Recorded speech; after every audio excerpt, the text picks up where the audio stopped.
Waktu Ana tidur, ia terbangun ketika mendengar panggilan telepon. Telepon tersebut adalah telepon dari polisi yang mengabarkan kalau kedua anak Patricia barusan ditemukan dalam keadaan telah meninggal akibat tenggelam di sungai.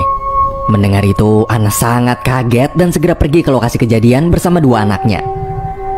Sesampainya di sana, ia menyuruh Chris dan Sam menunggu di mobil, sedangkan Ana pergi ke tempat mayat kedua anak Patricia berada.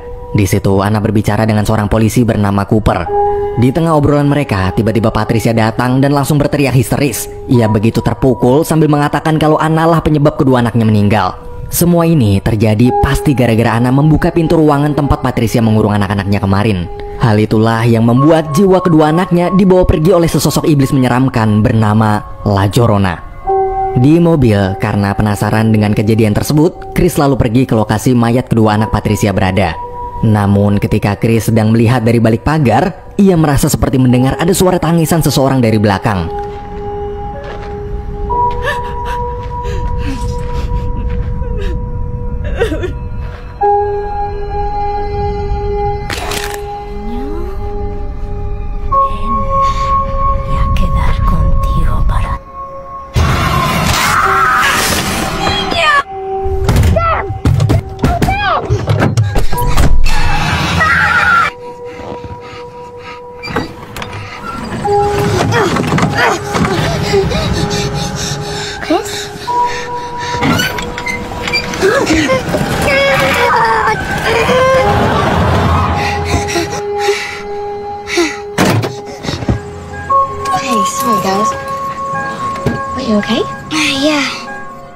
Esok hari, Ana datang ke gereja untuk menghadiri upacara pemakaman anak Patricia. Di sana, dia melihat seorang cenayang bernama Rafael yang sedang melakukan ritual pada beberapa orang.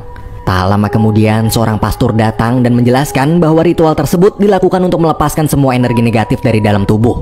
Di tengah obrolan mereka, Ana mendadak bertanya pada sang pastor, siapa itu La Llorona? Mendengar pertanyaan Ana, pastor pun terkejut.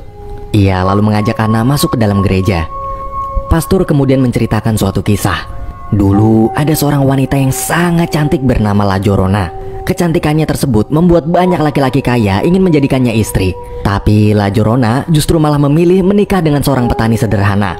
Ia dan suaminya itu hidup bahagia bersama dengan kedua anak mereka. Hingga beberapa tahun kemudian, suami yang selama ini sangat ia cintai ternyata selingkuh. Karena mengalami depresi parah, La Llorona membunuh kedua anaknya sendiri dengan cara menenggelamkan mereka ke sungai. Setelah membunuh, La Llorona pun menyesal dan ia bunuh diri. Akibat masih belum bisa tenang dan dipenuhi dendam, sosok La Llorona bangkit lagi untuk meneror seluruh anak-anak di kota tersebut. Ia menganggap anak-anak itu adalah anaknya dan membawa jiwa mereka ikut pergi bersamanya. Pastor lalu memberikan sebuah kalung sebagai jimat pelindung, tapi Ana malah menolak sambil mengatakan kalau dia tak begitu terlalu percaya pada hantu.